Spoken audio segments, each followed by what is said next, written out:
मित्रांनो, I G madam एकदा आपला वेश बदलून पोलीस ठाण्यात FIR नोंदवण्यासाठी जातात. पोलीस ठाण्यात पोहोचल्यावर त्या इन्स्पेक्टरला सांगतात की इन्स्पेक्टर साहेब, माझ्यासोबत काही मुलांनी छेडछाड केली आहे. कृपया माझ्यासोबत चला, त्या मुलांना अटक करा आणि माझी FIR नोंदवा. हे ऐकून इन्स्पेक्टर म्हणतो की हे बघा, जर तुमच्यासोबत काही गैरवर्तन झालं असेल तर ती तुमची चूक आहे. तुम्हाला स्वतःचं रक्षण करणं जमलं पाहिजे. यावर ती मुलगी म्हणजेच IG मॅडम उत्तर देते, पण साहेब, तुम्ही पोलीस आहात आणि गावात राहणाऱ्या प्रत्येक व्यक्तीचं रक्षण करणं ही तुमची जबाबदारी आहे. जर तुम्ही आमचं रक्षण केलं नाही तर कोण करेल? शेवटी आम्ही दिलेल्या करातूनच तर तुम्हाला पगार दिला जातो. हे ऐकून इन्स्पेक्टर चिडतो आणि त्यानंतर जे घडतं ते जाणून घेतल्यावर तुमच्याही अंगावर काटा आल्याशिवाय राहणार नाही. मित्रांनो, ही घटना 12 जानेवारी 2004ची आहे.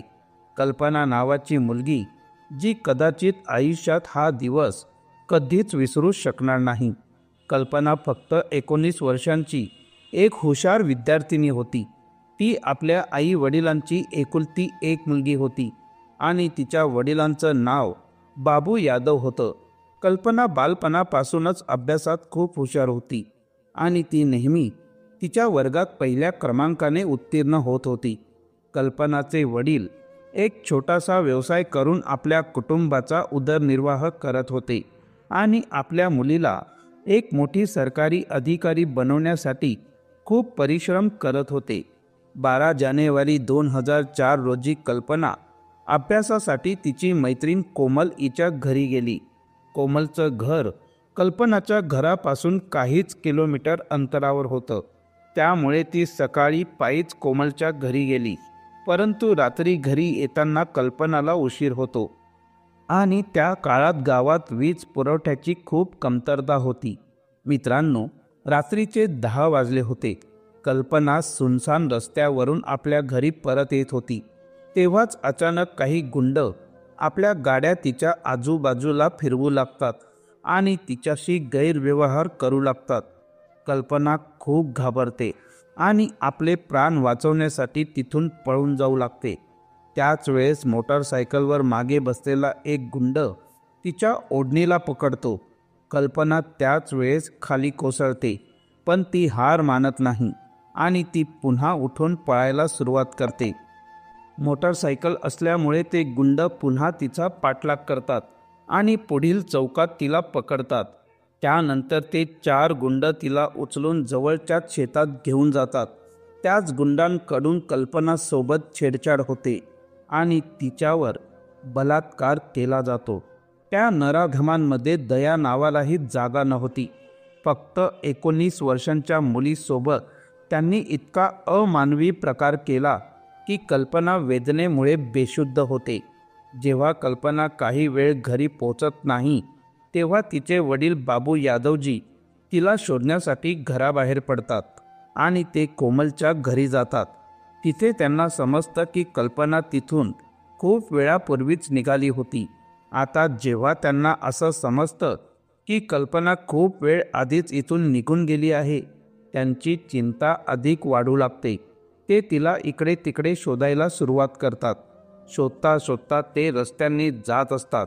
रस्त्याने जात असताना ते कल्पना आवाज लावतात, पण ती त्यांना कुठेच भेटत नाही. असेच ते रस्त्याने चालत होते, पण कल्पना त्याच शेतात बेशुद्ध पडलेली असते. शेवटी त्या शेताचा मालक शेताला पाणी भरण्यासाठी त्याच शेतात आलेला असतो आणि जेव्हा तो त्याच जागेवर पोहोचतो जिथे कल्पना बेशुद्ध पडलेली असते, तिला पाहून तो जोरात किंचाळतो.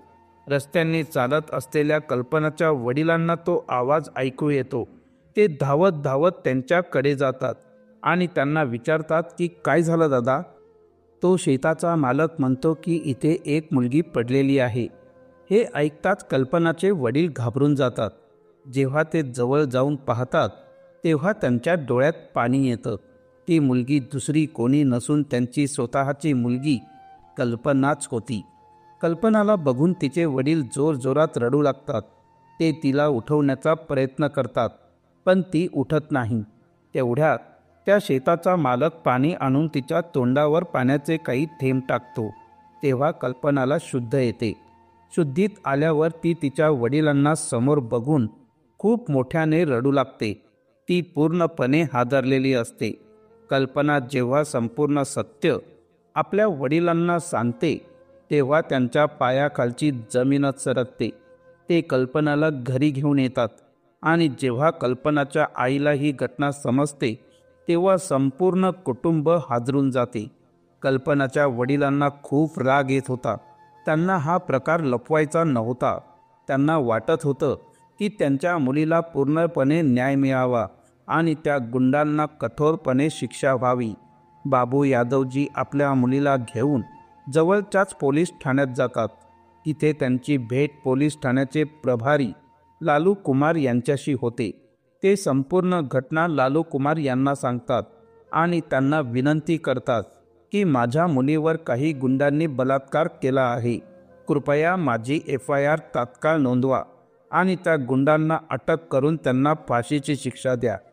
हे ऐकून इन्स्पेक्टर लालू कुमार त्यांना मदत करण्याऐवजी उलट त्यांच्यावरच ओरडतो आणि म्हणतो की तुमच्या मुलीला आम्ही सांगितलं होतं का की ती रात्री उशिरा गावाच्या सुनसान रस्त्यांवर एकटी जावी म्हणून? यावर कल्पनाचे वडील उत्तर देतात की साहेब, माझी मुलगी फक्त तिच्या मैत्रिणीच्या घरी अभ्यासासाठी गेली होती. हे ऐकून इन्स्पेक्टरला आणखी राग येतो आणि तो म्हणतो की अरे, शिकून ती काय करणार आहे? शेवटी तिला 2 वेळच्या भाकरीसाठी झाडू पोछाच करायचा आहे ना. कोणती ती शिकून या शहराची कलेक्टर होणार होती किंवा मोठी पोलीस अधिकारी बनणार होती? कल्पनाचे वडील इन्स्पेक्टर समोर हात जोडून विनंती करू लागतात, गयावया करू लागतात की साहेब, कृपा करा, आमच्यासोबत खूप अन्याय झाला आहे. कृपया आमची FIR तरी नोंदवा. पण तो इन्स्पेक्टर त्या गुंडांशी हात मिळवणी केलेला असतो.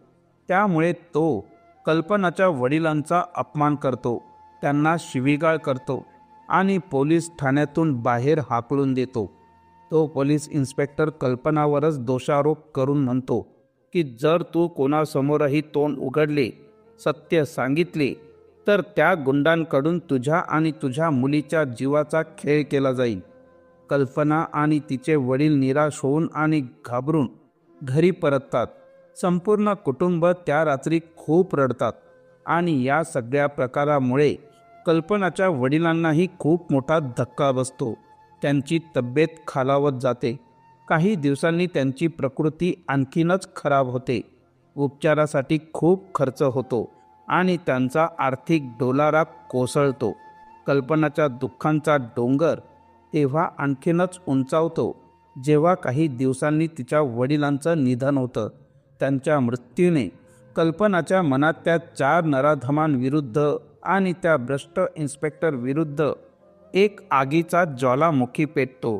ती ठरवते की एक दिवस ती इतकी मोठी व्यक्ती बनेल की त्या 4 गुंडांना फाशीची शिक्षा मिळवून देईल आणि त्या इन्स्पेक्टरला त्याच्या कृत्यांची योग्य शिक्षा देईल. दुसऱ्या दिवशी कल्पना कलेक्टर ऑफिसमध्ये जाऊन त्या गुंडांविरुद्ध तक्रार करते. पण तिथेही तिला मदत मिळत नाही. उलट तिला तिथून हाकललं जातं आणि सांगितलं जातं की ही तुझी चूक आहे. इतक्या रात्री तू एकटी फिरायला का निघालीस? त्या गुंडांचं तू काहीही बिघडवू शकणार नाहीस. त्यांच्या मागे जास्त फिरू नकोस, नाहीतर ते तुला आणि तुझ्या आईलाही ठार मारतील. कल्पनाची आई या सगळ्या घटना पाहून खूप घाबरते आणि ती कल्पनाला घेऊन ते शहर सोडून दुसऱ्या शहरात राहायला जाते. काही महिने कल्पना आणि तिची आई खूप मोठ्या धक्क्यात राहतात. पण एके दिवशी कल्पनाची आई तिला समजावते की तू हिंमत हारू नकोस. हिंमत हरवल्याने काहीच मिळणार नाही. या जगात अशा नराधमांनी प्रत्येक कोपरा भरलेला आहे. तुला या सगळ्यांशी लढायला हवं. आणि लक्षात ठेव, या जगात पोलीस असो वा नेता, कोणीही कोणाला मदत करत नाही जोपर्यंत तुझं स्वतःचं काही स्थान आणि सन्मान निर्माण होत नाही, असे कल्पनाची आई तिला समजावते. ही गोष्ट कल्पनाच्या मनाला भिडते. ती मनाशी ठरवते की मला शिकून खूप मोठी अधिकारी व्हायचं आहे. आणि त्या 4 नराधमांपासून तसेच त्या भ्रष्ट इन्स्पेक्टरपासून बदला घ्यायचा आहे. कल्पना लहानपणापासून अभ्यासात हुशार होती. हळूहळू असेच दिवस पुढे जातात आणि कल्पनाने त्याच शहरात तिचे शिक्षण सुरू केले. आता ती 12वी होती आणि ती 12वीची परीक्षा देते आणि अव्वल स्थान मिळवते. संपूर्ण राज्यात चांगल्या मार्कांनी ती 12वीची परीक्षा उत्तीर्ण होते. त्यानंतर कल्पनाच्या कॉलेजमधील एक शिक्षिका तिला सल्ला देतात, जर तुला मोठी अधिकारी बनायचं असेल तर तुला UPSCची परीक्षा द्यायला हवी. तुझ्या क्षमता आहे आणि तू अभ्यासात खूप हुशारही आहेस. UPSCची परीक्षा पास केलीस तर तू एखाद्या मोठ्या शहराची अधिकारी बनू शकतेस. तेव्हा कल्पना विचारते की मॅडम, एका अधिकाऱ्याच्या आदेशाने पोलीस बदलले जाऊ शकतात का? आणि त्याच अधिकाऱ्याच्या आदेशाने शहरातील गुंडागर्दी संपवता येईल का? त्यावर शिक्षिका म्हणतात की होय, अधिकाऱ्याकडे खूप मोठी सत्ता असते आणि त्याच्या एका आदेशाने संपूर्ण शहराचं वातावरण बदलू शकतं. हे ऐकल्यावर कल्पनाला समजतं की तिच्या मनात इतक्या काळापासून जळत असलेली सुडाची आग फक्त UPSCची परीक्षा पास करून मोठी अधिकारी बनूनच शांत होऊ शकते. कारण त्या नराधमांना आणि त्या भ्रष्ट इन्स्पेक्टरला धडा शिकवण्यासाठी तिला आधी स्वतःकडे सत्ता हवी होती. कल्पना UPSCच्या परीक्षेची तयारी करण्यासाठी खूप परिश्रम घेते. हळूहळू दिवस असेच पुढे जात राहतात आणि ती चांगल्या प्रकारे स्वतःवर लक्ष देते. तिने पदवीच्या शिक्षणासोबतच UPSCची सुद्धा तयारी सुरू केली होती आणि UPSCच्या तयारीसाठी तिने एका चांगल्या कोचिंग क्लासमध्ये प्रवेश घेतला व जोमाने तयारी सुरू केली. हळूहळू असेच दिवस पुढे जात गेले आणि तिने आपल्या पदवीचे शिक्षण पूर्ण केले. आता ती UPSCचे आवेदन भरू शकत होती. तिने प्रिलियमसाठी आवेदन केले आणि तयारीला लागली. 6 महिन्यात तिची प्रिलियम होती. पहिले ती रोज 10 तास अभ्यास करायची, पण आवेदन केल्यावर तिने 13 तास दररोज अभ्यास करायला सुरुवात केली. हळूहळू परीक्षेची तारीख जवळ आली आणि तो दिवसही आला जेव्हा ती परीक्षा द्यायला जाणार होती. तिने खूप परिश्रमाने पहिली परीक्षा दिली, पण तिला त्यामध्ये अपयश आलं. ती फक्त 20 मार्कांनी पास होऊ शकली नाही. एवढ्या सखोल अभ्यासासमोर ती खूप खचून गेली होती, पण तिने हार मानली नाही. ती पुन्हा तयारीला लागली. आता ती दररोज 16 तास अभ्यास करत होती. असंच 1 वर्ष पुन्हा निघून गेले. तिने परत प्रिलियमला आवेदन केले. यावेळेस तिने प्रिलियम चांगल्या मार्कांनी पास केली आणि आता तिच्या समोर मेन्स आणि मुलाखत होती. आता सलग 6 वर्षांच्या कठोर परिश्रमानंतर ती UPSCची प्रिलियम आणि मेन्स दोन्ही परीक्षांमध्ये उत्कृष्ट गुणांनी यश मिळवते. आता तिच्या आयुष्यातील सर्वात महत्त्वाचा टप्पा म्हणजेच मुलाखतीचा होता. मुलाखतीदरम्यान कल्पनाला विचारलं जातं की जर तू IG बनलीस तर समाजात कोणते बदल घडवून आणशील? तेव्हा कल्पना तीक्ष्ण नजरेने समोर बसलेल्या अधिकाऱ्यांना सांगते की जेव्हा मी 19 वर्षांची होते तेव्हा माझ्या गावात माझ्यासोबत काही भयंकर घटना घडली. माझ्यावर बलात्कार झाला. मी पोलीस ठाण्यात गेले, कलेक्टर ऑफिसला गेले, पण मला कुठेही मदत मिळाली नाही.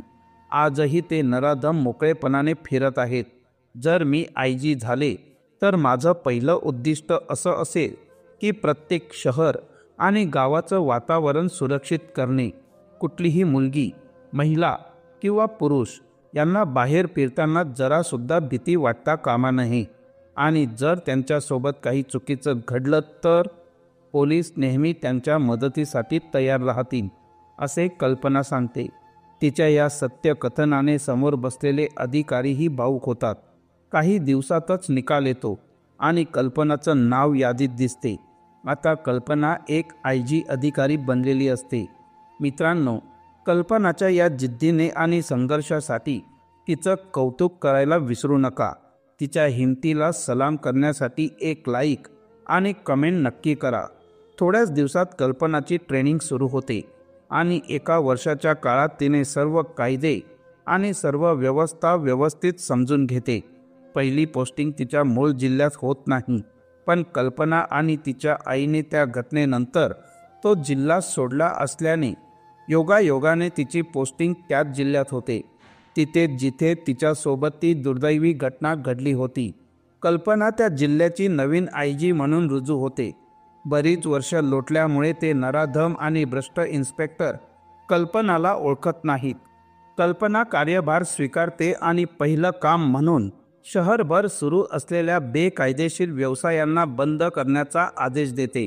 तिच्या या निर्णयामुळे संपूर्ण शहराचं वातावरण बदलतं. शहरातील गैरव्यवहार थांबतात.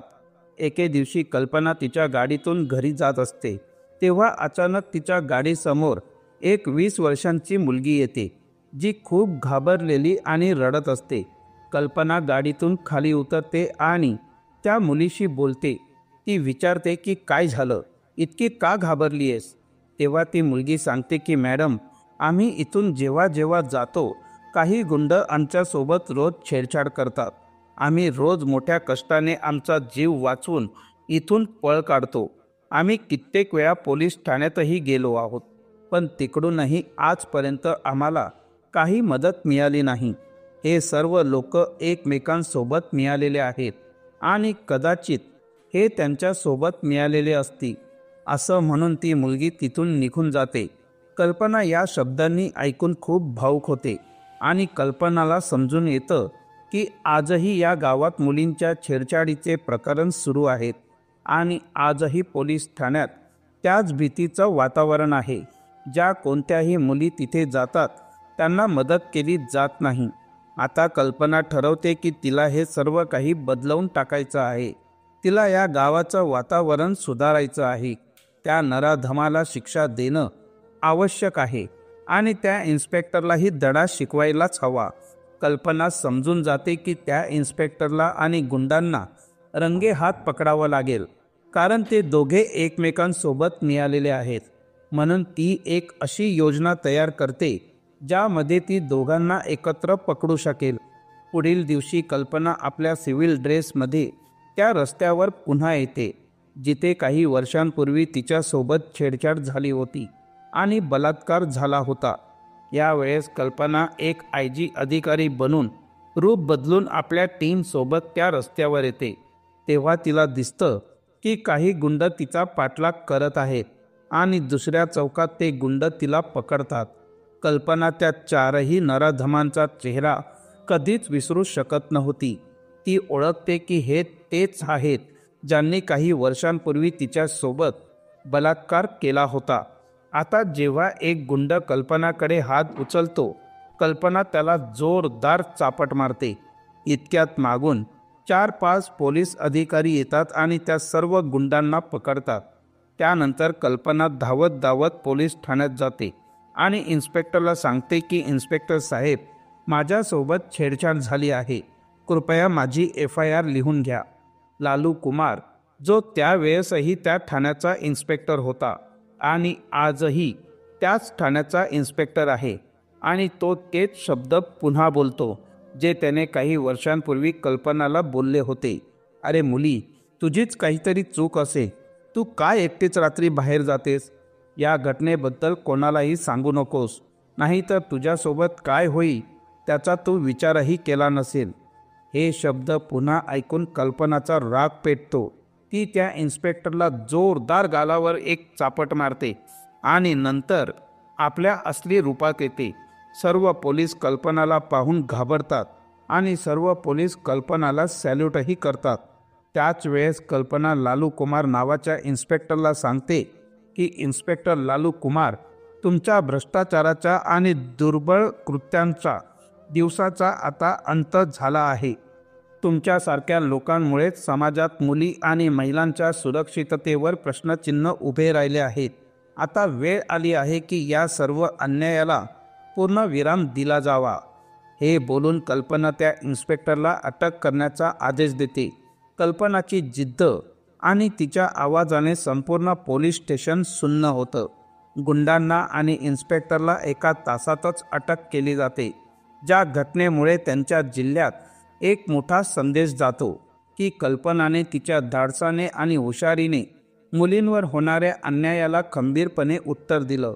तिने सर्व नागरिकांना दाखवून दिलं की योग्य पद आणि हिंमत असेल तर कितीही मोठं अन्यायाचं जाळं असलं तरी ते मोडून काढता येतं.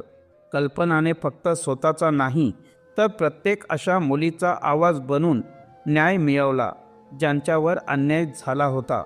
तिच्या कार्यामुळे शहरात आता एक सुरक्षित आणि भयमुक्त ठिकाण बनलं होतं. कल्पना एके दिवशी तुरुंगात जाऊन त्या इन्स्पेक्टरला म्हणाली की कदाचित तू मला ओळखलं नाहीस. काही वर्षांपूर्वी याच प्रकारे माझ्यासोबत दुष्कर्म झालं होतं. मी आणि माझे वडील बाबू यादवजी तुमच्याकडे FIR नोंदवण्यासाठी आलो होतो, परंतु तुम्ही आमची कोणतीही मदत केली नव्हती. त्या धक्क्यामुळेच माझ्या वडिलांचं निधन झालं. आज मी याच गावात IG ऑफिसर म्हणून परतले आहे आणि माझा पहिला आदेश म्हणजे तुम्हाला या पदावरून तात्काळ निलंबित करणं व तुमच्यावर कठोर कायदेशीर कारवाई करणं. कल्पना त्या 4ही गुंडांना आणि त्या भ्रष्ट इन्स्पेक्टरला दुष्कर्माच्या प्रकरणात दोषी ठरवून जन्मठेपेची शिक्षा सुनावली जाते.